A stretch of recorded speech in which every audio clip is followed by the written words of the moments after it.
জানেন তো আমি না একসাথে অনেকগুলো রান্না করতে পারতাম না, যে কোনো কাজই দুইটা কাজে একসাথে ফোকাস করতে পারতাম না। আর এখন দেখেন বিয়ের পর আস্তে আস্তে সবই শিখে গিয়েছি। বিয়ের পরেও কিছুদিন আমার একটু কষ্ট হতো।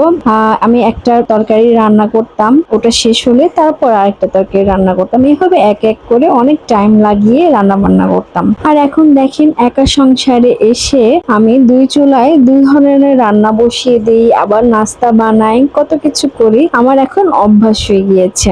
এই নিয়ে আজকে আমার গল্প। হ্যালো এভরিওয়ান, আসসালামু আলাইকুম। আশা করছি সবাই আপনারা ভালো আছেন, আর আপনাদের দোয়ায় আমিও ভালো আছি আলহামদুলিল্লাহ। এখন আপনারা ভিডিওতে দেখতে পাচ্ছেন আমি সরপুরিং রান্না করছি বিকালের নাস্তার জন্য, আর সাথে কিন্তু দুপুরের খাবার দাবার, রাতের খাবার দাবারও একসাথে রান্না করে নিচ্ছি।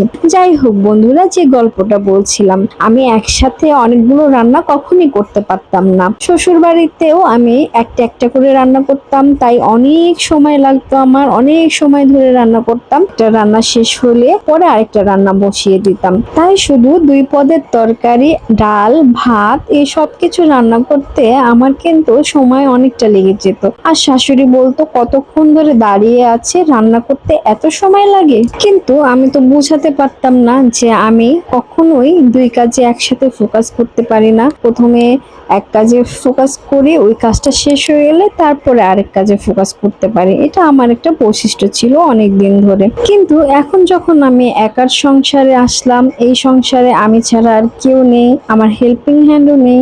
তাই তো এখন আমার সব কাজ করতে হয়, কাটা বাছা, রান্না বান্না, ধোয়া মোছা, সবকিছু, হাঁড়ি পাতিল ধোয়া, এত কিছু সামলে উঠতে উঠতে আমার সারা দিন লেগে যেত। তাই ভাবলাম না, আমাকে এবার দুই চুলায় রান্না শিখতেই হবে। তারপর আস্তে আস্তে শিখা শুরু করলাম। শিখতে যে আমার আম্মু আর আমার শাশুড়ির কথা মনে পড়ছে, তারা কত অল্প সময়ে শর্টকাটে রান্না করে ফেলে অনেকগুলো। তো আমার খুবই কষ্ট হচ্ছিল আসলে, রান্না বান্না সবকিছু, সংসারটা সামলানো, এত কাজ হেল্পিং হ্যান্ড ছাড়া। আমার কান্নাও আসছিল, অনেকদিন আমি একা একা কান্নাও করেছি। আমি না এখানে আসতে চাইনি, আমার শ্বশুর শাশুড়ি আমাকে এখানে পাঠিয়েছে, কারণ তার ছেলের এখানে চাকরি হয়েছে, তার ছেলের কষ্ট হবে বিধায় আমাকে এখানে পাঠিয়েছে। যদিও এখানে আমি বেশি দিন থাকবো না, আমার হাজবেন্ডের ঢাকায় পোস্টিং হয়ে গেলে আবার আমরা ঢাকায় চলে যাব শ্বশুরের কাছে। তো এই কয়দিন তো আমাকে কষ্ট করতেই হবে, কান্না করি আর রান্না করি। মন খারাপ করা ছাড়া আর কিছুই করার নেই, কারণ ঢাকায় আমার শ্বশুর শাশুড়ি আছে, আমার বাবা মা আছে, সবাই ওখানে, আর আমি একা একা এখানে গাজীপুরে। আর তার মধ্যে বাসায় কারেন্ট থাকে না, কতক্ষণ পর পরই কারেন্ট চলে যায়। আরেকটা